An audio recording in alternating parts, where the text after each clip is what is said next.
साथियों, आप सभी का इस प्लेटफॉर्म पर स्वागत है। यहाँ पर हम लोग आगामी RO-ARO 2021 जिसकी प्रारंभिक परीक्षा 5 दिसंबर 2021 को होनी है, उसके लिए टेस्ट देख रहे हैं। और आज के दिन जो हम लोग टेस्ट देखेंगे यह GS वर्ल्ड कोचिंग संस्था के द्वारा जो टेस्ट सीरीज कराई गई है, उसी में से एक टेस्ट को यहाँ पर हम लोग पूरी व्याख्या के साथ देखेंगे। तो यह जो टेस्ट है यह आपका फुल टेस्ट है, मतलब इसमें सारे सेक्शन को कवर किया गया है। आपका मात्र जो आपका मैथ और रीजनिंग वाला पोर्शन है उसे केवल यहाँ पे सॉल्व नहीं किया जाएगा। तो चलिए प्रारंभ करते हैं।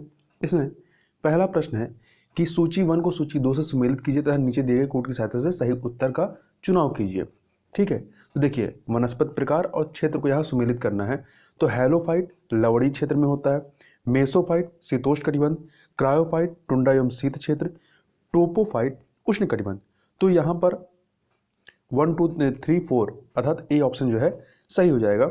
अगला है निम्नलिखित में से कौन से प्रभाव पृथ्वी की परिक्रमण गति से संबंधित हैं। ठीक है, कौन से प्रभाव परिक्रमण गति से संबंधित है। परिक्रमण गति को ही वार्षिक गति भी कहा जाता है। तो देखिए अपने अक्ष पर घूमती हुई पृथ्वी सूर्य के चारों ओर लगभग 1,07,000 किलोमीटर प्रति घंटा की गति से दीर्घ वृत्ताकार कक्ष में चक्कर लगाती है। इसे ही पृथ्वी की परिक्रमण गति या वार्षिक गति कहते हैं। इसके जो प्रभाव हैं इसमें आपका ऋतु परिवर्तन आता है, दिन रात का छोटा और बड़ा होना आता है। ठीक है, सूर्य की किरणों का सीधा और तिरछा चमकना होता है, ध्रुवों पर 6 माह का दिन व 6 माह की रात का होना होता है। इसके अतिरिक्त कर्क एवं मकर रेखाओं का निर्धारण, विषुव तथा उपसौर एवं अपसौर की स्थिति का होना, ये सभी जो हैं ये पृथ्वी की परिक्रमण गति से संबंधित हैं। जबकि दिन और रात का जो होना है ये आपका पृथ्वी के घूर्णन या दैनिक गति से संबंधित है। इस प्रकार से दूसरा वाला इसमें आप छोड़ दीजिए। तो पहला तीसरा चौथा था बी ऑप्शन आपका सही हो जाएगा। आगे चलते हैं। कर्क रेखा गुजरती किन से, तो लाल सागर से, मैक्सिको खाड़ी से, हिंद महासागर, इन सभी से, अर्थात उपयुक्त सभी हैं। डी ऑप्शन सही हो जाएगा। कर्क रेखा 23.5 डिग्री उत्तरी अक्षांश जो है इसे ही कर्क रेखा कहते हैं, या प्रशांत महासागर, मैक्सिको की खाड़ी, अटलांटिक महासागर, लाल सागर एवं ताइवान जल संचय को गुजरती है। इसके अतिरिक्त मिस्र के नासिर झील से भी यह गुजरती है और भारत की माही नदी इसको 2 बार काटती है। आगे देखते हैं निम्नलिखित में से कौन सा सक्रिय ज्वालामुखी नहीं है। तो देखिए इसमें से कौन सा सक्रिय ज्वालामुखी नहीं है, तो आपका इटली का विसुवियस ये आपका सक्रिय ज्वालामुखी नहीं है बल्कि प्रसुप्त ज्वालामुखी है। इसके अतिरिक्त प्रसुप्त ज्वालामुखी में जापान का फ्यूजियामा है, अंडमान निकोबार का नारकोंडम है, ये प्रसुप्त ज्वालामुखी है। जबकि अन्य जो दिए गए फिलीपींस का मेयोन, इटली का माउंट एटना, अंटार्कटिका का माउंट एरेबुस, ये सभी क्या हैं, ये सक्रिय ज्वालामुखी हैं। आगे चलते हैं। 2 सूचियां दी गई हैं, इन्हें हमें सुमेलित करना है। तो देखिए बटरफ्लाई ये घाटियों का नाम है और कहाँ स्थित है, तो बटरफ्लाई आपका हांगकांग में है, हुंजा पाकिस्तान में है, राजाओं की घाटी मिस्र में और चितवन नेपाल में। तो 1 2 3 4 आप सुमेलित करेंगे तो ए ऑप्शन आपका सही हो जाएगा। आगे देखते हैं। अरोरा ऑस्ट्रालिस एवं अरोरा बोरियोलिसिस जैसी परिघटनाएं वायुमंडल किस मंडल में घटित होती हैं, तो ये बहिर्मंडल में, किसमें, बहिर्मंडल में घटित होती हैं। और बहिर्मंडल वायुमंडल सबसे ऊपरी संस्तर है जिसका विस्तार आयन मंडल के ऊपर वाले वायुमंडलीय भाग में होता है। आगे चलते हैं। निम्नलिखित में से कौन सा युग्म सुमेलित नहीं है, तो देखिए स्थानीय पवन और उससे संबंधित देश। तो देखिए टेम्पोरल ये मध्य अमेरिका में सही है और ये मानसूनी स्थानीय पवन है। बाइज फ्रांस में ये ठंडी पवन है। योमो गर्म है जापान में। ब्लैक रोलर गर्म पवन है, ये आपका दक्षिण अफ्रीका में नहीं बल्कि उत्तरी अमेरिका से संबंधित है। तो डी ऑप्शन सुमेलित नहीं है। निम्नलिखित में से कौन सा युग्म सही सुमेलित नहीं है, नगर और उससे संबंधित उद्योग। तो देखिए रॉटरडम जलपोत निर्माण सही है, कोपेनहेगन डेयरी सही है, न्यू ऑर्लियंस तेल शोधन ये सही है। परंतु जो लॉस एंजल्स है ये मिट्टी के बर्तन के लिए नहीं है बल्कि ये फिल्म, तेल शोधन एवं हवाई जहाज के निर्माण से संबंधित है। अगला है नर्मदा नदी के संदर्भ में निम्नलिखित कथनों पर विचार कीजिए। 4 कथन दिए गए हैं। पहला, यह विंध्यन पर्वत एवं सतपुड़ा पर्वत के मध्य भ्रंश घाटी में प्रवाहित होती है, बिल्कुल सही बात है। ओरसंग, बंजर एवं शेर इसकी प्रमुख सहायक नदियां हैं, ये भी सही है। तीसरा, सरदार सरोवर परियोजना एवं इंदिरा सागर बांध इसी नदी पर स्थित है, ये भी सही है। इसके अलावा बरगी बांध और अंकेश्वर परियोजना एवं सरदार सरोवर परियोजना ये सब इसी से संबंधित है। चौथा, कपिल धारा, दुग्ध धारा एवं सहस्त्र धारा इस नदी पर निर्मित प्रमुख जलप्रपात हैं। तो ये चारों ही कथन सही हैं, इसलिए आपका डी ऑप्शन जो है वो सही हो जाएगा। आगे चलते हैं, अगला है निम्नलिखित में से कौन सा युग्म सही सुमेलित नहीं है। तो देखिए, पहला एरोपोनिक्स, हवा में पौधों को उगाना सही है। हाइड्रोपोनिक्स, जल में पौधों को उगाना, ये सही है। पॉमीकल्चर फूलों के उत्पादन संबंधित नहीं बल्कि ये फलों के उत्पादन से संबंधित होता है, तो सी वाला सुमेलित नहीं है। वहीं डी देखें, ओलरीकल्चर सब्जियों के उत्पादन से संबंधित है। आगे चलते हैं, भारत का कार्टनोपोलिस निम्नलिखित में से किसे कहा जाता है, तो मुंबई को कहा जाता है।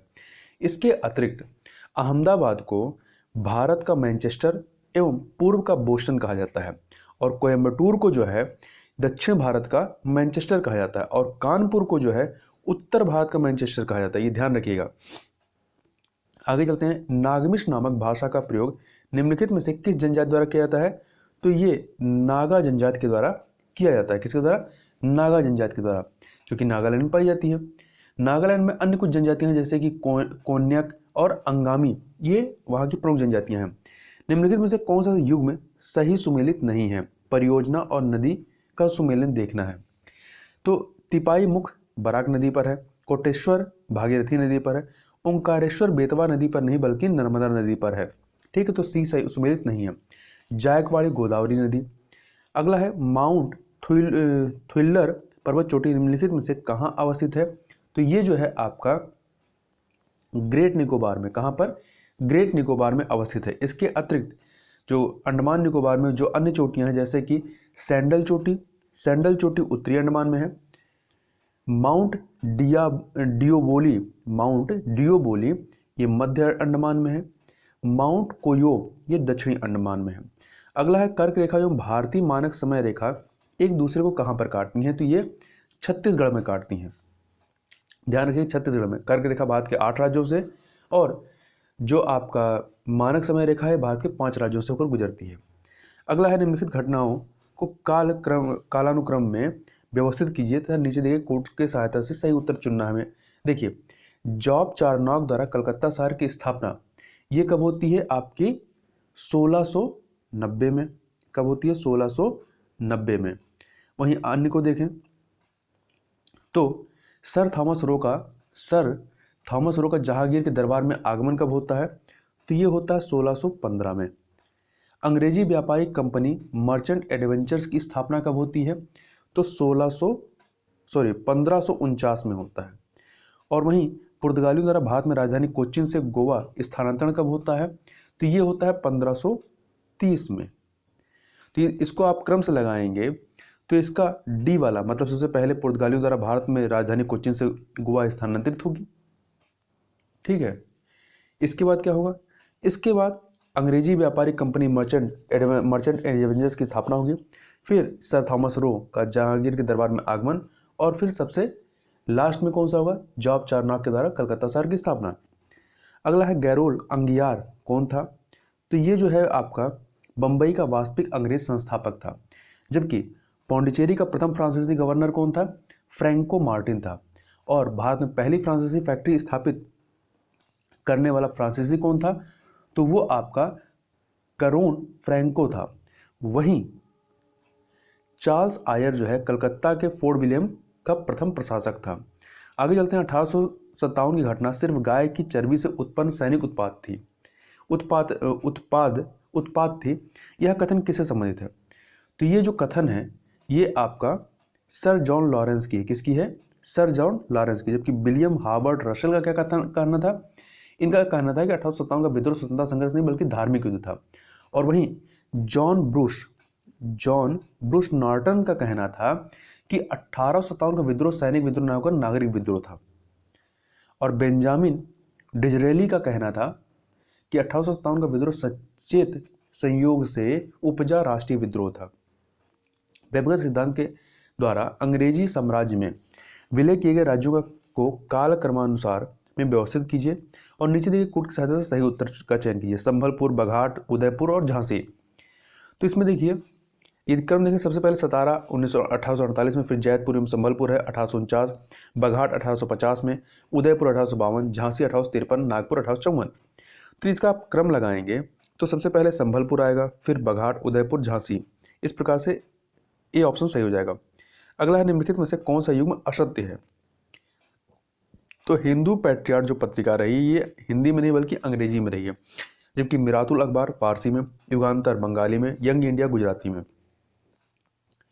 अगला है भारतीय राष्ट्रीय आंदोलन के से संबंधित व्यक्तियों के संदर्भ में निम्नलिखित कथनों पर विचार कीजिए। मोतीलाल नेहरू जलियांवाला बाग हत्याकांड की जांच हेतु नियुक्त कांग्रेस आयोग के अध्यक्ष थे। नहीं, ये कथन गलत है, क्योंकि जो तहकीकात कमेटी का गठन 1919 में किया गया था उसकी अध्यक्षता मदन मोहन मालवीय ने की थी, तो ये कथन आपका गलत है। दूसरा, लाला हरदयाल ने जर्मनी में इंडियन इंडिपेंडेंस कमेटी की स्थापना की थी, तो नहीं, 1914 में वीरेंद्रनाथ चट्टोपाध्याय और अवनीश भट्टाचार्य ने मिलकर के की थी। वहीं तीसरा देखें, वल्लभ भाई पटेल को सरदार की उपाधि रविन्द्रनाथ टैगोर के द्वारा दी गई थी। नहीं, रविन्द्रनाथ टैगोर के द्वारा नहीं दी गई थी, बल्कि इनको सरदार की उपाधि बारदोली की महिलाओं के द्वारा प्रदान की गई थी।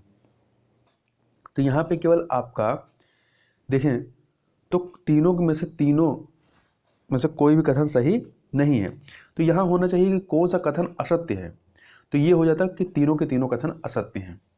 आगे चलते हैं, निम्नलिखित में से कौन सी घटना लॉर्ड इरविन के कार्यकाल से संबंधित है? लॉर्ड इरविन कार्यकाल से संबंधित है तो साइमन कमीशन का भारत आगमन कब होता है? 3 फरवरी 1928 को। और लॉर्ड इरविन का कार्यकाल कब से कब तक है? 1926 से लेकर 31 तक है, तो ये इन्हीं के कार्यकाल में ये घटना होगी। इसके अतिरिक्त लॉर्ड इरविन के कार्यकाल से संबंधित जो अन्य घटना है उसमें जतिन दास की भूख हड़ताल के क्रम में मृत्यु है, 1929 में कांग्रेस का लाहौर अधिवेशन है, सविनय अवज्ञा आंदोलन की शुरुआत है, प्रथम गोलमेज सम्मेलन का आयोजन है। वहीं स्वराज पार्टी की स्थापना 1923 में होती है और प्रिंस ऑफ वेल्स का भारत आगमन जो होता है, ये दोनों घटनाएं लॉर्ड रीडिंग के समय की। लॉर्ड रीडिंग का कार्यकाल 1921 से 1926 रहता है और द्वितीय गोलमेज सम्मेलन का आयोजन जो है लॉर्ड वेलिंगटन 1931 से 36 जो कार्यकाल रहता है इससे संबंधित है। अगला है लोक सेवाओं पर एचिसन कमेटी का गठन। एचिसन कमेटी का गठन कब किया गया था? तो इसका गठन जो है आपका 1886 में लॉर्ड डफरिन के द्वारा किया गया था। गंगैकोंड चोल की उपाधि किस शासक के द्वारा लिए धारण की गई थी? तो राजेंद्र प्रथम के द्वारा धारण की गई थी। राजेंद्र प्रथम का कार्यकाल जो चोल शासक था इनका कार्यकाल 1012 से 1044 था और इन्होंने गंगैकोंड चोल की उपाधि के अतिरिक्त पंडित चोल, कडारकोंड एवं मंडीकोंड की उपाधि भी धारण की थी। परमार वंशीय शासक भोज के संदर्भ में निम्नलिखित कथनों पर विचार कीजिए। कौन कौन से? चित्तौड़ में उसने मतलब राजा भोज ने त्रिभुवन नारायण का मंदिर बनवाया, सही है। श्रृंगार मंजरी, सरस्वती, कंठाभरण एवं तत्व प्रकाश शैव ग्रंथ की रचना की गई थी। निरालंबा सरस्वती नामक शब्द का प्रयोग राजा भोज के लिए प्रयुक्त होता है, मतलब कि इनकी मृत्यु के बाद विद्या तथा विद्वान दोनों निराश्रित हो गए, इसी हेतु यह शब्द प्रयोग किया गया था। तो तीनों कथन इनसे ही संबंधित है, तो डी ऑप्शन आपका सही हो जाएगा। आगे चलते हैं क्वेश्चन नंबर 26 पे। तो यह है बलबन को अमीर आखूर पद पर किस शासक ने नियुक्त किया था? तो बहराम शाह ने नियुक्त किया था। बहराम शाह ने। जो बलबन के अन्य पद रहते हैं जैसे कि खासदार, यह पद इल्तुतमिश के समय में इसको मिलता है। अमीर शिकार का पद रजिया के समय में। नायब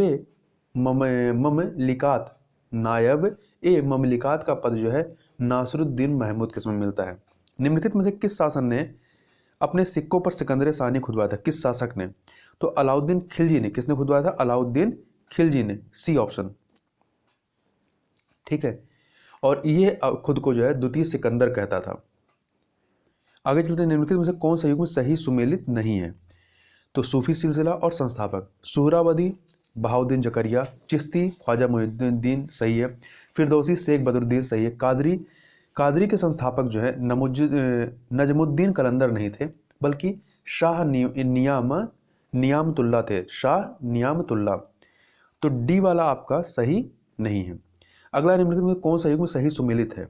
संप्रदाय और संस्थापक श्री संप्रदाय रामानुजाचार, ब्रह्म संप्रदाय माधवाचार, सनक संप्रदाय निम्बकाचार, तीनों ही कथन यहाँ पर सही है, तीनों ही सुमेलित है, तो डी ऑप्शन सही हो जाएगा। मनसबदारी व्यवस्था के संदर्भ में निम्नलिखित में से कौन सा कथन सत्य है? तो देखिए, अकबर की मनसबदारी व्यवस्था मंगोलों की दशमलव पद्धति पर आधारित थी, बिल्कुल सही है। मनसब व्यवस्था के मूलभूत तत्वों का अध्ययन सर्वप्रथम मोरलैंड तथा अब्दुल अजीज ने किया था, ये भी सही है। इस व्यवस्था में अमीर वर्ग, सेना तथा सिविल अधिकारी तीनों का वर्गीकरण किया गया था, ये भी सही है। तो तीनों ही कथन यहाँ पर सही है, इसलिए आपका डी ऑप्शन सही हो जाएगा। आगे चलते हैं 31 नंबर क्वेश्चन। कवि कंबन ने रामायण का तमिल भाषा में अनुवाद किस शासक के समय में किया था? तो इन्होंने जो है कुलोत्तुक तृतीय के शासनकाल में इन्होंने अनुवाद किया था तमिल भाषा में, ठीक है। इसके अतिरिक्त बांग्ला भाषा में रामायण का अनुवाद बारवक शाह के समय कृतिवास ने किया था। अगला है, निम्नलिखित में से कौन सही सही सुमेलित, यहाँ सही सुमेलित नहीं है, होना चाहिए, ठीक है, सही सुमेलित नहीं है। तो देखिए, ऋग्वेद कौशिकी सही है, यजुर्वेद जैमिनी संबंधित नहीं है। यजुर्वेद जो है तैत्तिरीय व सतवत ब्राह्मण से संबंधित है, जबकि ऋग्वेद कौशिकी और वह ऐतरेय ब्राह्मण से। सामवेद तो इस प्रकार से बी वाला आपका सही नहीं है। सामवेद पंचवीश और जैमिनी ब्राह्मण से। अथर्ववेद गोपद ब्राह्मण और गोपद ब्राह्मण से। मौर्यकालीन समाज में कर निर्धारण का सर्वोच्च अधिकारी किस नाम से जाना जाता था? तो समाहर्ता के नाम से। किसके नाम से? समाहर्ता के नाम से। जबकि एस्ट्रोनोमाई नगर का अधिकारी होता था सन्निधाता। ये राजकीय कोषागार एवं भंडारगृह का संरक्षक होता था। राजुक साम्राज्य में न्याय व राजस्व का अधिकारी होता था। निम्नलिखित में से कौन सा युग में सही सुमेलित नहीं है? गुप्त शासक और उनकी उपाधियां। समुद्रगुप्त की उपाधि क्या थी? पराक्रमांक सही है। चंद्रगुप्त द्वितीय की विक्रमादित्य। कुमारगुप्त की शक्रादित्य। श्रीगुप्त की महाधिराज नहीं थी, बल्कि श्रीगुप्त की जो उपाधि थी आदिराज और महाराज थी। तो डी वाला सही नहीं है। जबकि महाराजा धीराज की उपाधि जो थी ये चंद्रगुप्त प्रथम की थी। भारत में सर्वप्रथम हुड़ों का आक्रमण किसके शासनकाल में होता है? तो ये जो होता है स्कंदगुप्त के। किसके शासनकाल में? स्कंदगुप्त के शासनकाल में होता है, ठीक है। और स्कंदगुप्त एवं हुड़ों के मध्य युद्ध का वर्णन जो है भीतरी स्तंभ लेख में मिलता है। हुड़ मध्य एशिया की बर्बर जात थी और इनका जो नेता था वो उसमें खुशनवाज था। आगे देखते हैं, महाकवि कालिदास की किस कृति में यक्ष की कथा का वर्णन मिलता है? तो मेघदूत में। चोल काल में उर का संबंध किससे था? सर्वसाधारण लोगों की समिति से था। आगे चलते हैं, क्वेश्चन नंबर 38 देखते हैं, भारतीय संविधान के किस अनुच्छेद में अंतर्राष्ट्रीय शांति एवं सुरक्षा के प्रोत्साहन हेतु प्रावधान किया गया है? तो अनुच्छेद 51 में किया गया है। जबकि 50 में क्या है? न्यायपालिका कार्यपालिका से अलगाव है, पृथक्करण है। अनुच्छेद 230 में क्या है? 230 में उच्च न्यायालयों की अधिकारिता का संघ राज्य क्षेत्रों पर विस्तार है। जबकि 231 में क्या है? 2 या अधिक राज्यों के लिए एक ही उच्च न्यायालय की स्थापना का प्रावधान है। संविधान के मूलभूत ढांचे के अंतर्गत निम्नलिखित में से कौन से तत्व सम्मिलित किए गए हैं? तो व्यक्तिगत स्वतंत्रता एवं गरिमा, समत्व का सिद्धांत, संविधान की सर्वोच्चता, वे सभी के सभी इसमें शामिल हैं। तो डी ऑप्शन आपका सही हो जाएगा। इसके अतिरिक्त न्यायिक समीक्षा है, व्यक्तिगत स्वतंत्रता एवं गरिमा है, न्याय तक प्रभावकारी पहुंच है, संविधान का धर्मनिरपेक्ष स्वरूप है, राष्ट्र की एकता एवं अखंडता है, इत्यादि। भारतीय संविधान के किस अनुच्छेद में राज्य वित्त आयोग का प्रावधान किया गया? 243 आई में। जबकि 243 के में क्या है? राज्य निर्वाचन आयोग। 243 जेड डी में क्या है? जिला योजना समिति है। 243 जेड ई में महानगरीय योजना समिति है। निम्नलिखित में से किस रेट को न्यायालय द्वारा सार्वजनिक अधिकारियों को जारी किया जाता है? तो परमादेश को। किसको? परमादेश को जारी किया जाता है। आगे चलते हैं, स्वतंत्र भारत के पहले मंत्रिमंडल में निम्नलिखित में से किस महिला को शामिल किया गया था? तो राजकुमारी अमृत कौर को शामिल किया गया था। स्वास्थ्य विभाग इनको दिया गया था। निम्नलिखित में से कौन सा युग में सही सुमेलित नहीं है? तो राज्य और राज्यसभा की सीटों की संख्या बिहार में 16 है, उत्तर प्रदेश में 31 है, महाराष्ट्र में 19 है, परंतु कर्नाटक में 9 नहीं है बल्कि 12 है। आगे चलते हैं, क्वेश्चन नंबर 44 लोक लेखा समिति के बारे में। तो के संदर्भ में 2 कथन दिए गए, इन पर विचार करना। पहला, इस समिति का गठन भारत सरकार अधिनियम 1919 के अंतर्गत पहली बार 1923 में किया गया था। कथन गलत है, क्योंकि लोक लेखा समिति का गठन 1921 में हुआ था, ना कि 1923 में। 1921 में हुआ था, 1921 में हुआ था, भारत सरकार अधिनियम 1919 के तहत। इस समिति में सभी सदस्य लोकसभा के होते हैं, ये गलत है, क्योंकि इसमें कुल 22 सदस्य होते हैं, 15 आपके लोकसभा से और 7 आपके राज्यसभा से होते हैं। तो दोनों ही कथन गलत हैं, डी ऑप्शन सही हो जाएगा। संघ सूची के अंतर्गत निम्नलिखित में से कौन सा विषय सम्मिलित नहीं है? तो जो आपका मादक लिकर है ये राज्य सूची के तहत आता है।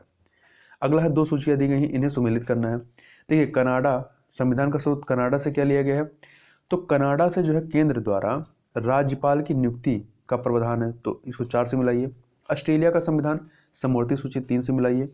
दक्षिण अफ्रीका का संविधान संविधान में संशोधन प्रक्रिया है, 2 से मिलाइए। जापान का संविधान विधि द्वारा स्थापित प्रक्रिया 1 से मिला दीजिए। तो इस प्रकार से आपका 4321 बी ऑप्शन जो है, बी ऑप्शन वो सही हो जाएगा। आगे चलते हैं। वीवीपैट का सर्वप्रथम उपयोग किस विधानसभा क्षेत्र में किया गया था, तो 2013 में नागालैंड के नौकाशेन विधानसभा में। आगे चलते हैं क्वेश्चन नंबर 44। 2 सूचियां दी गई, इन्हें सुमेलित करना है। देखिए डीप इम्पैक्ट यान ये नासा का है, धूमकेतु के अध्ययन के लिए। रशेटा जो है ये आपका यूरोपियन स्पेस एजेंसी का है, सौर मंडल से संबंधित। मैसेंजर ये भी नासा का है, बुध से संबंधित। हायभूषा जापान का है, क्षुद्र ग्रह रायगु से संबंधित। तो 1 2 3 4 ये ऑप्शन सही हो जाएगा। निम्नलिखित में से किस रोग के निवारण हेतु बेलनाकार लेंस का प्रयोग किया जाता है, तो अबिंदुकता के दोष को दूर करने के लिए। जबकि निकट दृष्टि दोष के लिए अवतल लेंस, दूर दृष्टि के लिए उत्तल लेंस, जरा दृष्टि दोष के लिए द्विफोक्सी लेंस का उपयोग किया जाता है। निम्नलिखित में से कौन सा युग्म सही सुमेलित नहीं है। देखिए प्रकाश का तरंग सिद्धांत हाइजेंस का है, अतिचालकता केमरलिंग ओन्स का है, ऑप्टिकल फाइबर जीएच मेमन का नहीं है, बल्कि चार्ल्स के काउ का है। नाभिकीय विखंडन ऑटोहॉनियम स्ट्रॉसमैन। निम्नलिखित में से किसका पीएच मान सबसे अधिक है, तो मानव रक्त का। कैसे, देखिए मानव रक्त का कितना 7.4 है, जबकि कॉफी का 4.6 है, मानव लार का 6.5 है और दूध का 6.4 है। आगे चलते हैं। वायुमंडलीय आर्द्रता में परिवर्तन दिखाने वाला यंत्र निम्नलिखित में से कौन सा है, तो ये है आपका हाइग्रोस्कोप है। क्या है, हाइग्रोस्कोप। देखिए हाइग्रोमीटर पहला वाला जो है ये वायुमंडलीय आर्द्रता मापने वाला यंत्र होता है, जबकि हाइग्रोस्कोप वायुमंडलीय आर्द्रता में परिवर्तन दिखाने वाला यंत्र है। हाइड्रोफोन पानी के अंदर ध्वनि तरंगों की गणना करने में काम आने वाला उपकरण है। हाइड्रोमीटर द्रवों का अपेक्षित घनत्व मापने वाला यंत्र है। निम्नलिखित में से किस धातु को रणनीतिक धातु के नाम से जाना जाता है, तो ये आपका टाइटेनियम है। टाइटेनियम क्योंकि इसका उपयोग रक्षा उत्पादन में होता है। यह इस्पात के बराबर मजबूत लेकिन भार में उसका आधा गुण वाला धातु है। और ओस्मियम सबसे भारी धातु, जबकि लिथियम जो है सबसे हल्का धातु तत्व है। आगे चलते हैं 54 नंबर। लाइकेन किस प्रकार की वनस्पति है, तो थैलोफाइट है। क्या है, थैलोफाइट है, जो कवक एवं शैवाल दोनों से मिलकर बनती है। इसमें कवक तथा शैवालों का संबंध परस्पर सहजीवी जैसा होता है। और लाइकेन वायु प्रदूषण का संकेतक होता है। जहां पर वायु प्रदूषण ज़्यादा होता है वहां पर लाइकेन नहीं उगते हैं। निम्नलिखित में कौन सा हार्मोन पौधे की वृद्धि को रोकता है, तो एविशिक अम्ल जो है ये वृद्धिरोधी हार्मोन है। ठीक है। वहीं फ्लोरोजिन्स जो है ये हार्मोन जो है फूलों को खिलने में मदद करता है, जबकि एथिलीन हार्मोन जो है ये फलों को पकाने में मुख्य भूमिका निभाता है।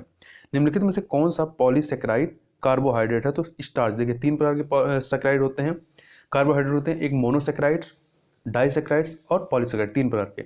तो आपका मोनोसेकेराइड के तहत आपका ग्लूकोज आ जाएगा, इसके अतिरिक्त फ्रक्टोज और आपके ग्लैक्टोज आ जाएंगे। और डाइसेकेराइड के तहत आपका माल्टोज आ जाएगा और लैक्टोज आ जाएगा, इसके अतिरिक्त सुक्रोज आ जाएगा। पॉलीसेकेराइड में आपका स्टार्च है, जिसे मंड भी कहते हैं या मार्ड, ग्लाइकोजन है, सेलुलोजन है और काइटिन है। आगे चलते हैं। निम्नलिखित में से किस विटामिन की कमी से पांडु रोग होता है, तो विटामिन B12 की कमी से होता है, जिसे साइनोकोबाल्मिन कहते हैं। इसमें कोबाल्ट पाया जाता है। आर्सेनिक 14 का उपयोग किया जाता है किसके लिए, तो आर्सेनिक 14 का उपयोग किया जाता है त्वचा संबंधी रोगों के उपचार में। ठीक है। जबकि लुकीमिया के उपचार में जो है P32, कैंसर के उपचार में तो कोबाल्ट 60 का उपयोग किया जाता है। निम्नलिखित में से कौन सा युग्म सही सुमेलित नहीं है, ग्रंथि और स्त्रावित हार्मोन। पीयूष ग्रंथ से सोमैटोट्रॉपिक हार्मोन का स्त्रावण होता है। अवट्टू अर्थात थायराइड जो ग्रंथि होती है उससे थायरॉक्सिन का, परावट्टू पैराथायराइड जो होता है इससे आपका थाइमोसिन का स्त्राव नहीं होता बल्कि पैराथायराइड एवं कैल्सिटोनिन हार्मोन का स्त्रावण होता है। तो ये सी वाला सही नहीं है। अधिवृक्क या मेडुला से एड्रेनलिन का स्त्रावण होता है। निम्नलिखित में कौन सा सही सुमेलित नहीं है? ल्यूसाइड जो है ये समुद्री ईंधन से संबंधित नहीं है। ल्यूसाइड मस्टर्ड गैस की तरह एक अत्यंत जहरीला गैस होता है जिसका प्रयोग द्वितीय विश्व युद्ध में रासायनिक हथियार के रूप में किया गया था। जबकि पॉलीथीन थर्मोप्लास्टिक संबंधित है। Naphthalene polynuclear hydrocarbon. नियोप्रीन संश्लिष्ट रबड़ होता है। आगे चलते हैं। केंद्रीय औषधि शोध संस्थान कहाँ है? लखनऊ में है। जीन शब्द का सर्वप्रथम प्रयोग किसने किया था? तो इसका प्रयोग जो है 1909 में जोहानसन ने किया था। गरीबी निधारण के लिए बनी समितियों को कालक्रम में व्यवस्थित कीजिए और नीचे दिए गए कोड के साथ सही उत्तर चुनिए। देखिए, लकड़वाला जो समिति है ये 1989 की है। ठीक है। वाई के अलग समिति जो है ये 1979 की है। और वहीं नीलकांत दांडेकर एवं BM रथ फार्मूला ये जो है 1971 का है। कब का है? 1971 का है। और सुरेश तेंदुलकर समिति जो है 2004 की है। तो इसमें यदि आप क्रम लगाएंगे तो सबसे पहले नीलकांत दांडेकर एवं BM रथ फार्मूला आएगा, फिर इसके बाद वाई के अलग समिति आएंगे, फिर लकड़वाला समिति और सबसे लास्ट में सुरेश तेंदुलकर समिति आएंगे। तो इस प्रकार से 3214 बी ऑप्शन जो है बी ऑप्शन वो सही हो जाएगा। आगे चलते हैं। निम्नलिखित में कौन सा युग्म सही सुमेलित है? तो भंडारी समिति क्षेत्रीय ग्रामीण बैंक की पुनर्संरचना संबंधित है, सही है। ठीक है। इसके मीरा सेठ समिति जो है ये हथकरघा विकास संबंधित है। गोस्वामी समिति औद्योगिक गुणवत्ता से और मल्होत्रा समिति बीमा सुधार से। निम्नलिखित में से कौन सा युग्म सही सुमेलित नहीं है? निक्की जो शेयर मूल्य सूचकांक है ये आपका जापान की स्टॉक एक्सचेंज का सही है। डॉव जोन्स न्यूयॉर्क का। MDX जर्मनी का। परंतु नेस्डेक जो है ये लंदन का नहीं बल्कि संयुक्त राज्य अमेरिका का है। निम्नलिखित में से कौन सा युग्म सही सुमेलित नहीं है? तो देखिए, भारतीय कॉफी बोर्ड कर्नाटक के बेंगलुरु में, भारतीय तंबाकू बोर्ड आंध्र प्रदेश के गुंटूर में, भारतीय रबर बोर्ड ये जो है केरल के कोट्टायम में, जबकि राष्ट्रीय अंगूर प्रसंस्करण बोर्ड जो है ये हैदराबाद में नहीं बल्कि महाराष्ट्र के पुणे में है। आगे चलते हैं। भारत सरकार द्वारा 1949 में PC महालनोबिस की अध्यक्षता में राष्ट्रीय आय समिति का गठन किया गया था।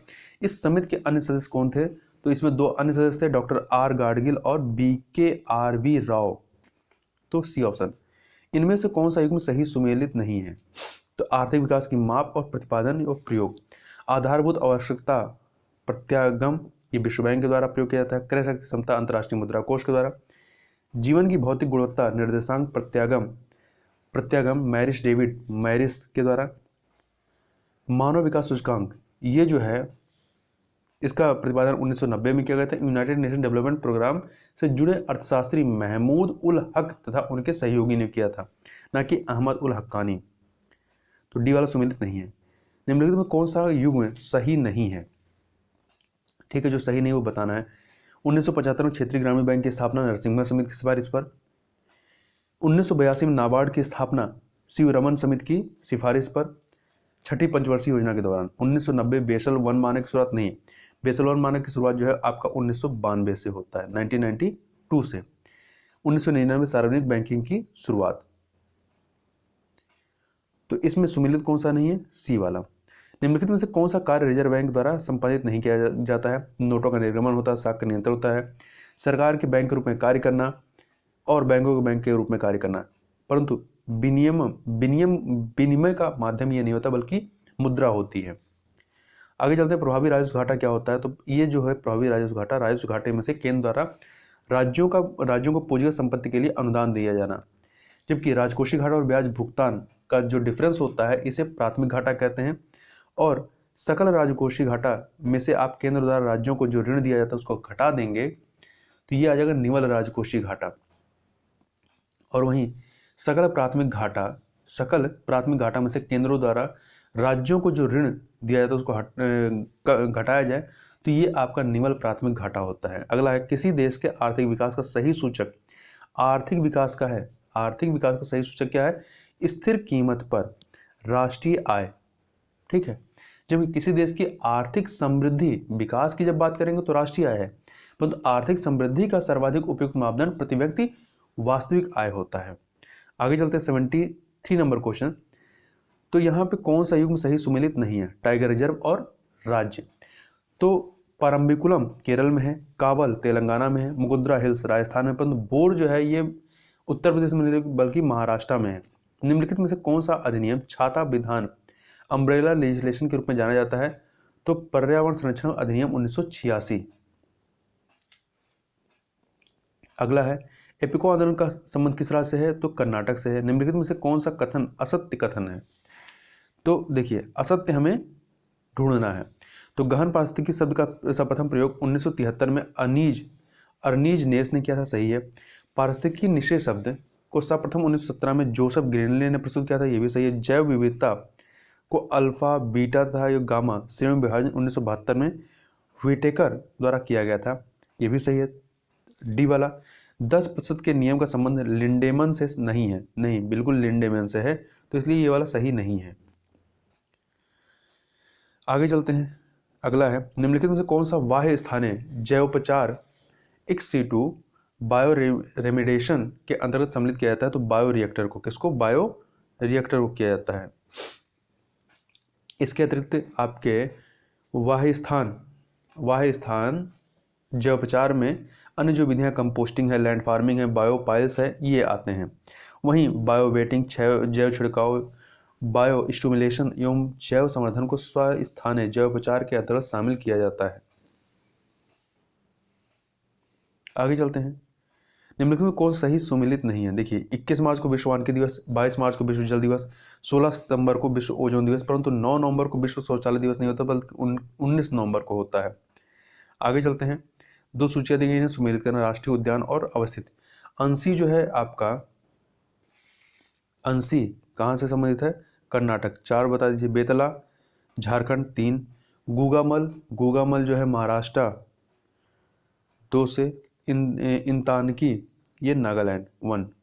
तो 4-3-2-1 डी ऑप्शन। निम्नलिखित में से कौन सा युग्म सही सुमेलित नहीं है?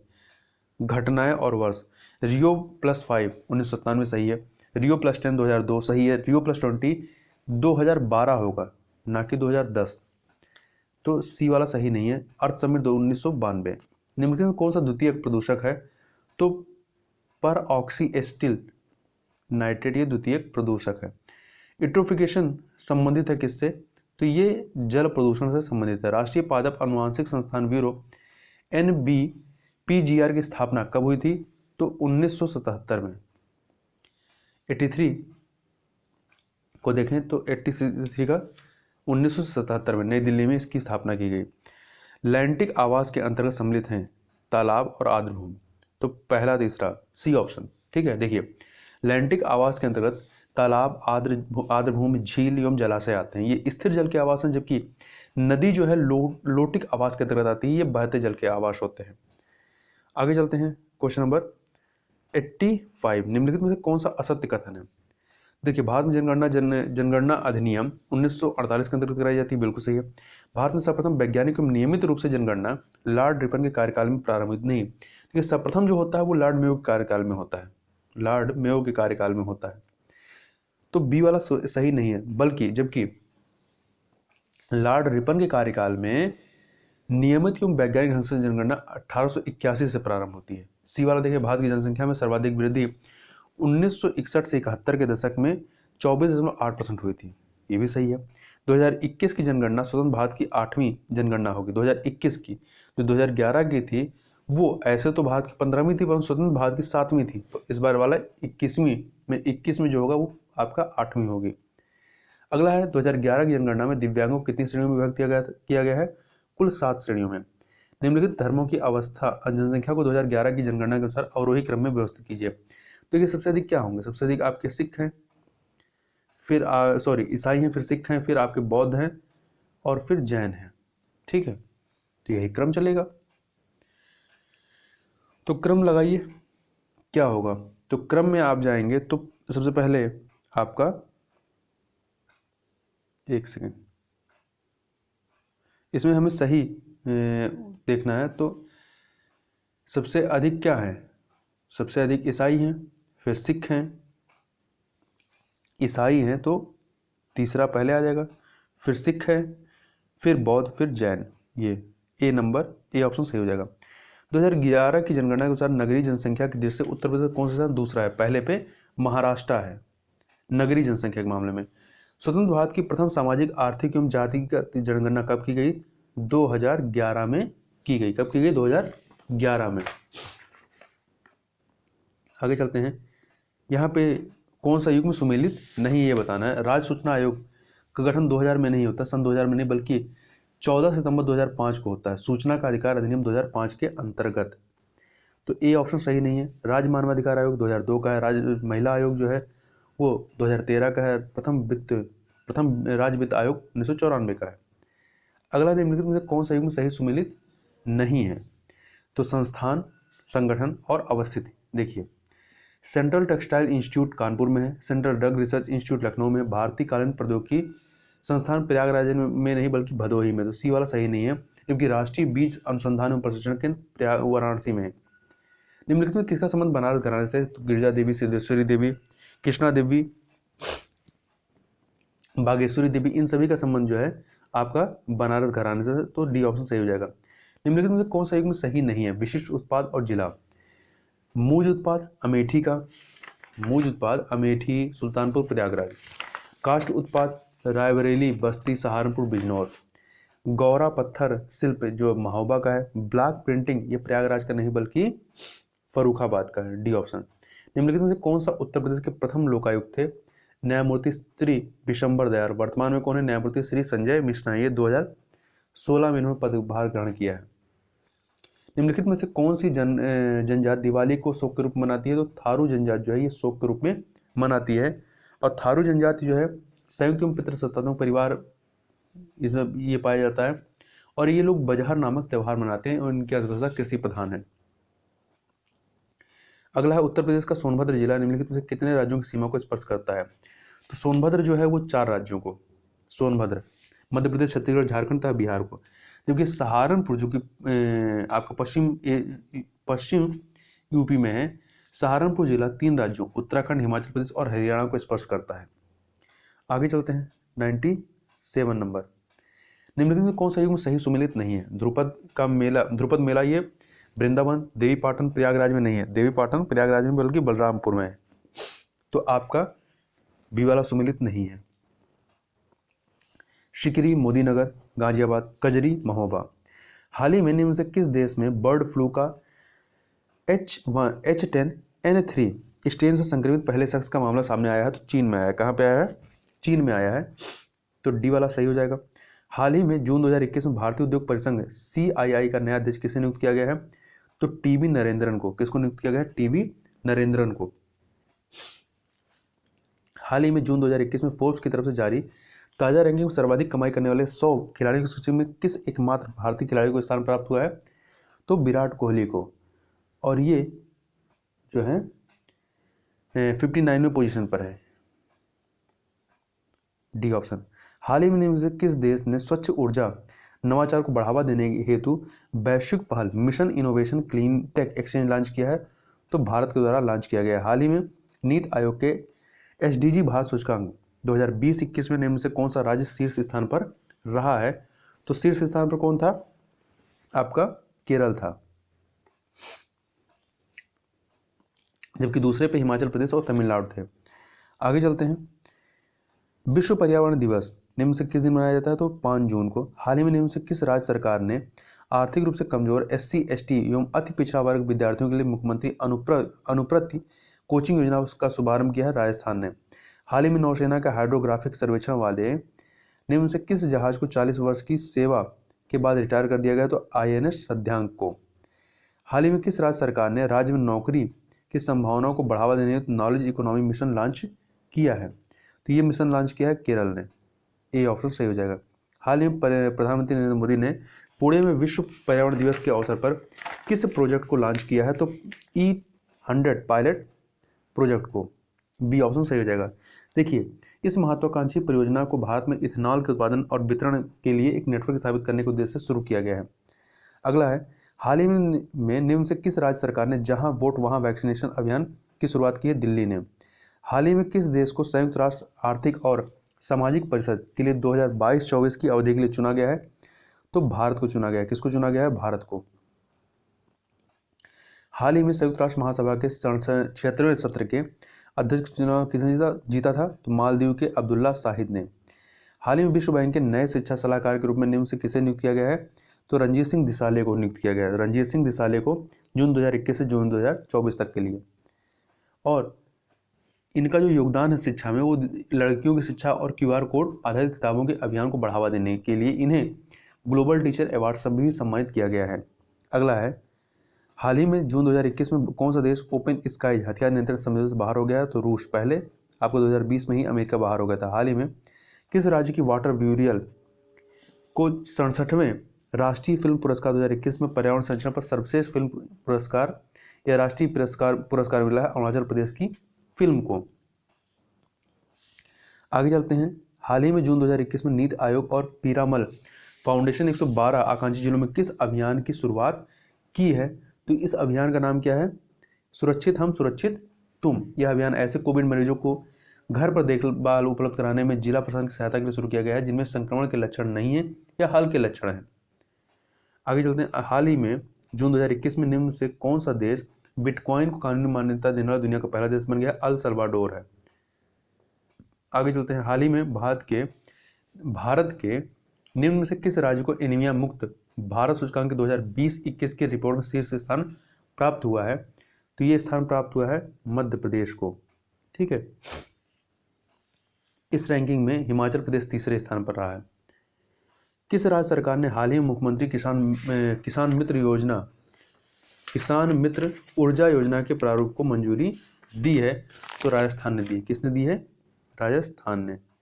हाल ही में इजराइल के नए प्रधानमंत्री के रूप में निम्न से किसने कार्यभार संभाल लिया है? नाफ्ताली बेनेट ने। यह अवश्य सही हो जाएगा। हाल ही में किस टेनिस खिलाड़ी ने फ्रेंच ओपन का खिताब जीत लिया है? तो नोवाक जोकोविच ने। सर्बिया खिलाड़ी नोवाक जोकोविच ने जो है इन्होंने जो है ग्रीक के युवा खिलाड़ी स्टेफानोस सिपास को हरा करके यह खिताब जीता है। और ये इसके साथ ही जोकोविच जो है अपने कैरियर का 19वां ग्रैंड स्लैम इन्होंने खिताब जीता है। इस जीत के साथ ही टेनिस इतिहास में 2 बार 4 ग्रैंड स्लैम जीतने वाले जोकोविच तीसरे खिलाड़ी बन गए हैं। हाल ही में सतत विकास लक्ष्य एसडीजी के लैंगिक समानता के मामले में किस राज्य को भारत में सबसे शानदार प्रदर्शन करने वाला राज्य घोषित किया गया है? तो ये है आपका छत्तीसगढ़। आगे चलते हैं, हाल ही में नीति आयोग की ओर से जारी ताजा रिपोर्ट के मुताबिक लैंगिक समानता में कौन सा प्रदेश देश में अंतिम स्थान पर है? तो ये है आपका बिहार। कौन सा है? बिहार है, डी ऑप्शन। हाल ही में यूरोपीय अंतरिक्ष एजेंसी ईसा ने किस ग्रह के लिए एक नए एनविजन मिशन की घोषणा की है? तो शुक्र ग्रह के लिए। आगे चलते हैं, किस राज्य सरकार ने कोविड-19 महामारी पर लोगों में जागरूकता बढ़ाने के लिए युवा शक्ति कोरोना मुक्ति अभियान शुरू करने जा रहा है? तो ये अभियान शुरू करेगा मध्य प्रदेश। कौन करेगा? मध्य प्रदेश। आगे चलते हैं, भारत और किस देश ने हाल ही में भारतीय कामगारों की भर्ती पर सहयोग के लिए समझौता ज्ञापन पर हस्ताक्षर किए हैं? तो किसके साथ हुआ हस्ताक्षर? भारत और कुवैत के मध्य में। भारत और कुवैत के मध्य में 10 जून 2021 को हुआ है। विश्वदाता सूचकांक 2021 वर्ल्ड गिविंग इंडेक्स 2021 की रिपोर्ट के अनुसार दुनिया का 14वां सर्वाधिक परोपकारी देश निम्न से कौन सा है? तो 14वें नंबर पे भारत है, जबकि पहले नंबर पे ऑस्ट्रेलिया और दूसरे पे न्यूजीलैंड है। ये दुनिया के शीर्ष 10 दानदाता देशों में बने हुए हैं। हाल ही में जून 2021 में किस राज्य ने भारत रत्न के समान वार्षिक पुरस्कारों की अपनी श्रृंखला स्थापित करने का निर्णय लिया है? तो ये निर्णय लिया गया है किसके द्वारा? असम के द्वारा, बी ऑप्शन। दुनिया का पहला लकड़ी का उपग्रह हाल ही में किस देश से प्रक्षेपित किया जाएगा? तो न्यूजीलैंड से प्रक्षेपित किया जाएगा। ठीक है, न्यूजीलैंड से। तो हाल ही में यूरोपीय अंतरिक्ष एजेंसी ईसा ने वर्ष 2021 के अंत तक दुनिया के पहले लकड़ी के उपग्रह जिसका नाम है वीसा WISA वीजा वुडसैट को पृथ्वी की कक्षा में स्थापित करने की योजना बनाई। इस उपग्रह को रॉकेट लैब इलेक्ट्रॉन रॉकेट पर न्यूजीलैंड में माहिया प्रायद्वीप लॉन्च कॉम्प्लेक्स से लॉन्च किया जाएगा। हाल ही में जून 2021 में संयुक्त राष्ट्र यूएन के महासचिव पद पर निम्न से किसे सर्वसम्मति से चुना गया है? तो एंटोनियो गुटेरेस, ये पुर्तगाल के पूर्व प्रधानमंत्री रहे, इन्हें इनके दूसरे कार्यकाल के लिए चुना गया है। तो यहाँ पर हम लोग 128 प्रश्नों को कंप्लीट किए। इससे आगे के जो प्रश्न हैं वो आपके मैथ और रीजनिंग के प्रश्न, उनको भी हम लोग नहीं करेंगे। तो इस वीडियो में बस इतना ही, मिलते हैं नेक्स्ट वीडियो में, तब तक के लिए बहुत बहुत धन्यवाद।